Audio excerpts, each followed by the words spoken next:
എന്താ അവസ്ഥ സാറേ എന്നാന്ന് ചോദിച്ചു കഴിഞ്ഞാൽ ഞാനിപ്പോ ആകെ പെട്ട് നിൽക്കുക സാറേ. കട പൂട്ടിക്കഴിഞ്ഞാൽ ജീവിക്കാൻ മേലാത്തൊരവസ്ഥയിൽ നിൽക്കുക. ആണോ? തുറക്കാൻ അറിയാമെങ്കിൽ അടയ്ക്കാനും അറിയണം കേട്ടോ. അങ്ങനെ പറയില്ല സാറേ. 3 പേര് കഴിയുന്ന ഒരു കട ഈ കട കൊണ്ടാ. ഭയങ്കര ടൈറ്റ് ആണോ? ടൈറ്റ് ആണോ? വലിയ ടൈറ്റ് ഒന്നും അല്ല. അഴിച്ചു വിട്. അഴിച്ചുകള. അഴിച്ചു വിട്. അഴിച്ചാരി വേണ്ട. അത് കള കളഞ്ഞോ? കളഞ്ഞു സാറേ. കളഞ്ഞ അവിടെ സോപ്പ് ഇരിപ്പുണ്ടോ? സോപ്പുണ്ടോ? എടുക്കാം സാറേ. അതൊന്നും മണപ്പിച്ച്. അപ്പൊ ഒരു ഉന്മേഷം കിട്ടുന്നുണ്ടോ? കിട്ടുന്നുണ്ട് സാറേ. വെള്ളം ഉണ്ടോ? വെള്ളം ഓസ് ചീറ്റിക്ക്.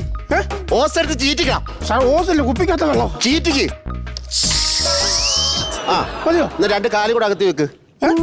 കാലകത്ത് വെച്ച് അകത്ത് വെച്ചിട്ട് ചന്തിക്ക് ചെറുതായിട്ടൊന്ന് തള്ളി കൊണ്ട് വിട്ടു കൊടുത്ത് ഇക്കിളിട്ട് ഇട്ടേ. കിട്ടോ? അതെ. എന്നിട്ടേ